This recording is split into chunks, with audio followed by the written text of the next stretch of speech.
দুইটা ঈদে 10 লাখ 10 লাখ 20 লাখ টাকা দিয়েছে সরকারের পক্ষ থেকে। আমি পাবলিক ডকুমেন্ট এই জন্য দেখেছি। আগের ঈদের যে 10 লক্ষ টাকা দিয়েছে, সাল্লায় আমি খোঁজ নিয়ে দেখলাম ওই রোজার ঈদের টাকাই আপনারা এখন বিলি করেন। আর আমি চেয়েছিলাম যে 2 থানায় এই 10 লক্ষ টাকা কাদেরকে দেওয়া হলো, মাস্টার রুলের কপিটা আমাদেরকে দেন। দিতে চান না কেন? সরকারের পক্ষ থেকে দিতে চান না কেন? লুকোচুরি করতে হবে কেন? কয়বার টিওনো সাহেবের কাছে আমি খবর পাঠিয়েছি, তালিকাটা দেন। কারা পেয়েছে আমরা দেখি না, কারা পেয়েছে। যারা পেয়েছে তারা যদি সঠিক লোক পেয়ে থাকে, আমাদের কোনো আপত্তি আছে? থাকবে না তো, কোনোদিনই থাকবে না। বরং আমরা আপনাদেরকে অ্যাপ্রিসিয়েট করব।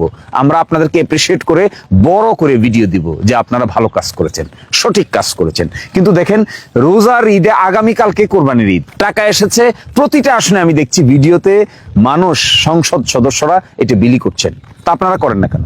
শুনলাম, বুঝলাম আমাদের মাননীয় সংসদ সদস্য শারীরিকভাবে অসুস্থ হওয়ার কারণে তিনি আসতে পারছেন না। তার প্রতিনিধিরা করবে, তার অন্যরা করবে, সরকারের পক্ষ থেকে করবে, অন্যান্য জনপ্রতিনিধি আছে যারা, তারা করবে, ইউনিয়ন পরিষদের চেয়ারম্যানরা করবে। তাদেরকে অথরিটি দেন, তারা বাছাই করুক। বাছাই করে 10 লক্ষ টাকা যদি 1-2টা থানায় 10 লক্ষ টাকা আজকে বিলি করা হয় গরিব মানুষদেরকে দেখে দেখে, তাদের জীবনে ঈদের আগের দিনের 1000 টাকা কত গুরুত্বপূর্ণ তা আপনারা বোঝেন না?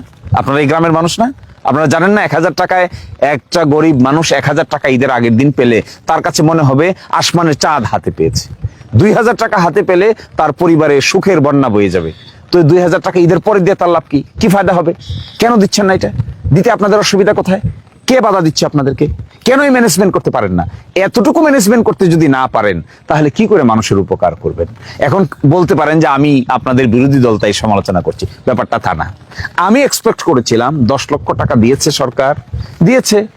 এমন লোক দেশে বিদেশে আছে দিরাইশাল্লায় বসবাস করে, এমপি সাহেব উদ্যোগ নিলে আরো 20 লক্ষ টাকা দেয়া জোগাড় করা সম্ভব।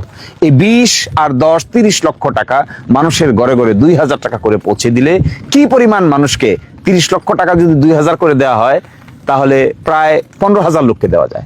তো 15,000 লোক যদি 2000 করে টাকা পায় ঈদের আগের দিন, আমার আপনার কোনো ক্ষতি আছে? আমার তো মনে হয় না কারো কোনো ক্ষতি আছে। Everybody will be happy. আপনাদের সুনাম হবে, সরকারের সুনাম হবে, এতে আমাদের কোনো দুর্নাম হবে না। আর আপনাদের যদি সুনাম হয়, আমাদের অসুবিধা কোথায়? আমাদের তো কোনো অসুবিধা। এত সংকীর্ণ রাজনীতি তো আমরা করি না, এত সংকীর্ণ বিষয় না তো মারামারি করার সময় আমাদের নাই। আমরা দেখতে চাই এই ভাটি অঞ্চলের মানুষের মধ্যে জীবনমানের মধ্যে উন্নতি করার জন্য আপনারা চেষ্টা করছেন, বাস। সব কি আপনারা পারবেন? সব যে পারবেন না তাও তো আমরা জানি, কিন্তু তারপরে চেষ্টা যে করছেন তাতে বাহবা পাবেন, আমরাও বাহবা দিব। মানুষ উৎসাহিত হবে, আপনাদের ইজ্জত বাড়বে।